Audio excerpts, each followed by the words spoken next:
The adventure introduction of the lesson. The chapter, The Adventure, is a story about Professor Gangadharpan Gaitan, who is strangely in a different world. He knows it is Pune, but the facts are different from what he believes. He decided to go to Bombay via train Jijamata Expresses. When he reached Bombay, things were different. When he decides to investigate the history, he finds some surprising facts. The East India Company was still ruling, and the Battle of Panipat had been won by Marathas. It was different from what he knew and had studied. The East India Company was taken aback after events of 1857, and the Battle of Panipat had been won by Mughals. The adventure summary. Professor Gaitan was travelling from Pune to Bombay via the Jijamata Express, a train which was faster than the Deccan Queen.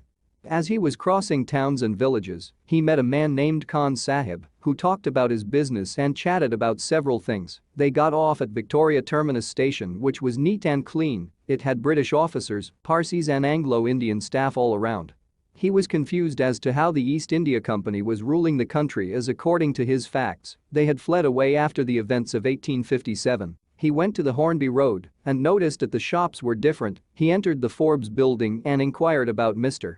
Vinay Gaitan, but as checked by the receptionist, no such man had ever worked there. He went to the town hall and sat in the reading room. He took 5 books related to the history and decided to go through them one by one and check how the facts had changed. He started investigating from the period of Asoka to the Third Battle of Panipat. According to the 5th volume Basahabanshi Backer, he found out that Marathas had won the Battle of Panipat and spread their influence all over India after that. He was confused as it was different from what he knew so far. After the victory, India was moved to the path of democracy. There were no longer any kings ruling, and democratic parties had been set up. The professor started liking India as he kept reading further about it. It was different from the one he believed he saw. This country knew how to stand on its feet, and it was no longer slave under the white man. As he was going through the book, the librarian told him to finish since they were closing the library. It was 8 o'clock. He asked about carrying the books with him as he would return the next morning and slipped the backer book into his left pocket. He checked into a guest house and had his dinner. He decided to walk towards his ad and he noticed a large crowd of people going towards a pandal.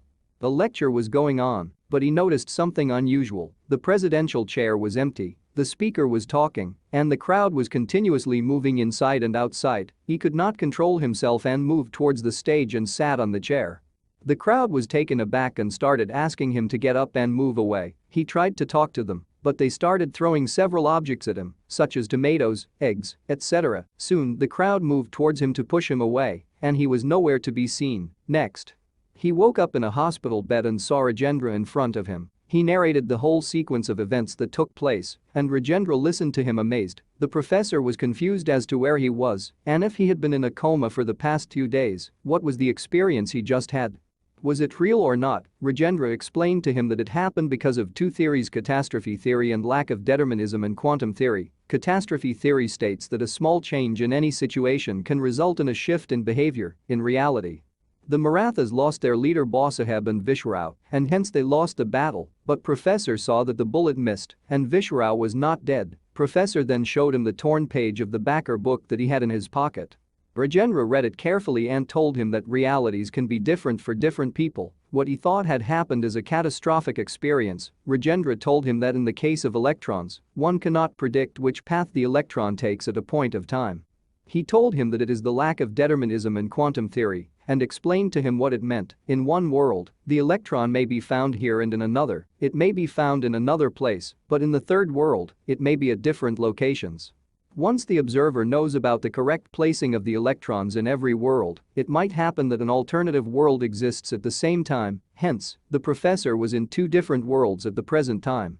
He had real-life experience in an alternative reality, and he came back from another world. Both the worlds had different histories and different sets of events. The professor wanted to know why he was the one to make the transition.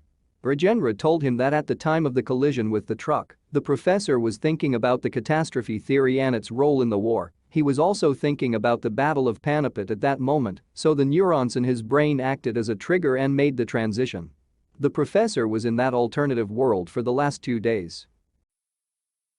Don't leave without giving a like to this video. And please subscribe to my channel to support my work. As always, thanks for watching. Bye bye.